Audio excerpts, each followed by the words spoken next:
آج ہماری کہانی کا ٹاپک ہے اللہ دیکھ رہا ہے۔ ایک دفعہ کا ذکر ہے، ایک گاؤں میں ایک شخص رہتا تھا۔ اس کا نام عبد الرحمن تھا۔ اس کے 3 بیٹے تھے۔ تینوں اپنے والد سے بہت محبت کرتے تھے۔ عبد الرحمن بھی اپنے بیٹوں سے بہت محبت کرتا تھا۔ ایک مرتبہ عبد الرحمن نے اپنے 3 بیٹوں کو بلایا، ان کو ایک ایک سیب دیا اور کہا، اس سیب کو ایسی جگہ جا کر کھاؤ جہاں تمہیں کوئی نہ دیکھ رہا ہو۔ جو ایسا کرنے میں کامیاب ہو گیا میں اسے انعام دوں گا۔ تینوں اپنے والد کو اللہ حافظ کر کے ان سے دعا لے کے گھر سے نکلے۔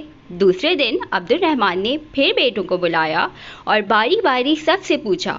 سب سے پہلے بڑے بیٹے عبداللہ سے پوچھا، کیا تم اس کو ایسی جگہ کھانے میں کامیاب ہو گئے ہو جہاں تمہیں کوئی نہیں دیکھ رہا ہو؟ عبداللہ نے جواب دیا، الحمدللہ ابا جان، میں نے وہ سیب ایک درخت کے پیچھے جا کر کھایا، وہاں مجھے کوئی نہیں دیکھ رہا تھا۔ پھر عبد الرحمن نے اپنے دوسرے بیٹے سے پوچھا، یوسف تم بتاؤ، تم نے اس سیب کا کیا کیا؟ یوسف نے کہا، ابا جان، میں نے وہ سیب کمرے میں بند ہو کر اندھیرا کر کے کھایا اور مجھے یقین ہے وہاں مجھے کسی نے نہیں دیکھا۔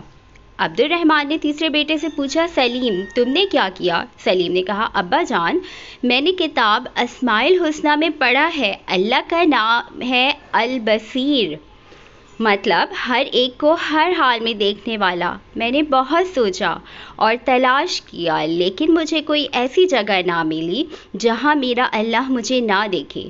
اللہ تو ہر جگہ دیکھتا ہے، اس لیے میں یہ سیب نہ کھا سکا۔ عبد الرحمن اپنے سب سے چھوٹے بیٹے کی عقل مندی پہ بہت خوش ہوا اور اس کو انعام دیا۔ پھر عبد الرحمن نے اپنے بیٹوں سے کہا، میرے پیارے بیٹوں، بے شک اللہ ہم سب کو ہر وقت ہر جگہ دیکھتا ہے، ہماری باتوں کو سنتا ہے اور جو خیالات ہمارے دل میں آتے ہیں ان کو بھی جانتا ہے۔